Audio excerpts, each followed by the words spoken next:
Assalamualaikum warahmatullahi wabarakatuh. Nama saya Alvin Hadi Putra Prastia, NPM 1921911167.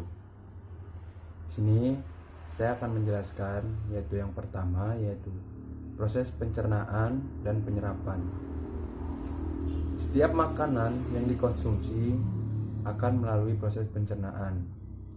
Melalui proses ini, energi dan beragam jenis nutrisi penting akan dihasilkan, sehingga tubuh dapat berfungsi dengan baik. Oleh karena itu, kesehatan saluran cerna harus selalu dijaga. Proses pencernaan makanan melibatkan berbagai organ dalam sistem pencernaan, seperti lambung, hati, empedu, dan usus. Setiap organ tubuh tersebut memiliki fungsi dan perannya masing-masing saat mencerna makanan. Proses pencernaan makanan dan penyerapan, setelah dikunyah dan ditelan, makanan akan dicerna dan diserap nutrisinya. Sedangkan sisa makanan akan dibuang melalui tinja oleh tubuh. Proses pencernaan ini bisa memakan waktu sekitar 24 jam sampai dengan 72 jam. Selain jenis dan jumlah makanan, lamanya proses pencernaan makanan juga tergantung pada jenis kelamin, metabolisme, dan kondisi medis tertentu. Misalnya pada penderita masalah pencernaan atau gangguan penyerapan nutrisi. Berikut adalah tahapan proses pencernaan, penyerapan makanan yang terjadi di dalam tubuh. Yang pertama yaitu penghalusan makanan di mulut.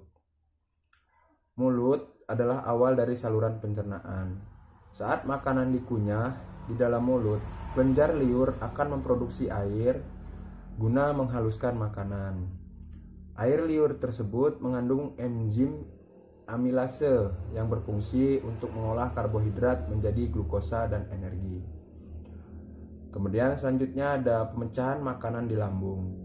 Di dalam lambung, makanan dan minuman akan bercampur dengan enzim pencernaan dan asam lambung untuk dipecah dan dihaluskan kembali hingga tekstur cair atau menyerupai pasta yang lembut.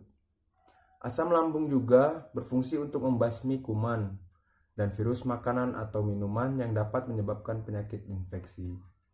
Kemudian yang ketiga ada pemecahan nutrisi di usus halus. Usus halus melanjutkan proses pencernaan menggunakan enzim yang dikeluarkan oleh empedu dan hati. Enzim ini bertugas untuk memecah protein, lemak, dan karbohidrat. Selain itu, bakteri di usus kecil juga memproduksi enzim untuk mencerna karbohidrat. Kemudian yang keempat yaitu penyerapan nutrisi di usus kecil. Setelah makanan dipecah, dinding usus kecil kemudian menyerap air dari makanan ke dalam makanan ke dalam aliran darah. Sementara itu, sisa-sisa makanan yang tidak dicerna atau diserap akan dibawa ke usus besar. Kemudian yang kelima yaitu pemadatan sisa makanan di usus besar. Tugas utama usus besar adalah menyerap air dan nutrisi yang tersisa dari sisa makanan, sehingga menjadi lebih padat dan membentuk tinja. Itulah tadi proses pencernaan makanan dan penyerapan. Kemudian selanjutnya yaitu metabolisme karbohidrat, lemak, dan protein. Metabolisme karbohidrat mencakup penguraian atau katabolisme, sintesis atau anabolisme, dan perubahan bentuk karbohidrat dalam tubuh organisme. Bentuk karbohidrat yaitu glukosa akan diurai menjadi senyawa gula sederhana yaitu monosakarida. Saat makanan dicerna dalam tubuh, karbohidrat akan melalui proses hidrolisis yaitu proses penguraian menggunakan bantuan air. Pencernaan karbohidrat tersebut terjadi dengan cara mengurai senyawa kompleks polisakarida menjadi senyawa sederhana monosakarida. Ketika makanan dikunyah di dalam mulut, makanan akan bercampur dengan air liur yang mengandung enzim patialin yang akan menghidrolisis pati menjadi sebuah maltosa dan gugus-gugus glukosa kecil yang terbentuk dari 3 sampai 9 gugus glukosa. Setelah makanan tersebut ditelan dan masuk ke dalam lambung, makanan tersebut akan bercampur dengan zat akan disekresi lambung.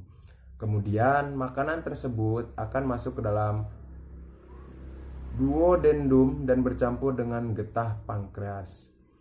Hasil akhir dari metabolisme karbohidrat adalah senyawa gula dalam bentuk fruktosa, glukosa, monosakarida, dan manosa. Senyawa-senyawa ini kemudian akan diabsorpsi melalui dinding usus dan akan terbawa oleh hati, oleh darah. Kemudian yaitu selanjutnya metabolisme lemak. Metabolisme lemak adalah proses di mana asam lemak akan dicerna, kemudian dipecahkan untuk menghasilkan energi atau disimpan di dalam tubuh sebagai cadangan energi. Proses metabolisme lemak terjadi di dalam usus dan dibantu oleh enzim lipase yang terkandung di dalam usus. Kemudian ketika makanan masuk ke dalam usus, usus akan mengalami kontraksi yang merangsang keluarnya hormon kolekstokinin. Hormon tersebut merangsang kantong empedu berkontraksi dan menghasilkan cairan empedu. Cairan empedu mengandung garam yang berfungsi untuk mengemulsi lemak menjadi butiran lemak dengan ukuran yang lebih kecil. Ukuran butiran lemak yang lebih kecil akan memudahkan proses hidrolisis oleh lipas yang diproduksi pankreas. Proses metabolisme sebagian besar terjadi dalam usus, namun dapat terjadi pada hati, sel-sel otot, dan sel-sel lemak untuk dipakai sebagai energi atau disimpan sebagai energi cadangan. Kemudian selanjutnya yaitu metabolisme protein. Metabolisme protein merupakan proses kimia dan fisik yang mencakup pada perubahan atau anabolisme protein menjadi asam amino dan penguraian atau katabolisme asam amino pada protein. Asam amino yang telah tersebar melewati darah dan masuk dalam jaringan tubuh akan disintesis kembali menjadi protein. Protein ini berfungsi untuk mempertahankan fungsi-fungsi sel yang masih normal. Pada metabolisme, asam amino akan melakukan pelepasan gugus amino, kemudian perubahan kerangka karbon dalam molekul asam amino. Proses pelepasan gugus amino terjadi pada deaminasi dan transmisi oksidatif. Deaminasi oksidatif menggunakan dehidrogenase dalam katalis, sedangkan jika transmisi yaitu proses katabolisme.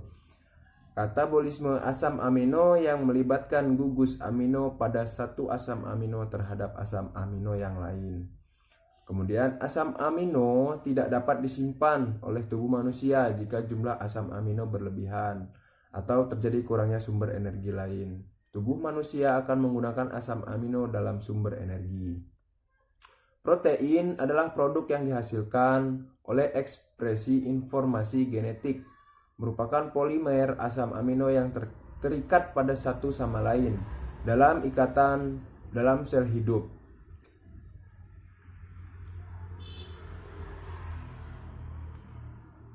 Kemudian tidak seperti lemak dan karbohidrat, asam amino membutuhkan pelepasan gugus amino yang bertempat di deaminasi nitrogen A di dalam asam-asam amino. Itulah yang dapat saya sampaikan. Saya akhiri, wabillahi taufik walhidayah. Wassalamualaikum warahmatullahi wabarakatuh.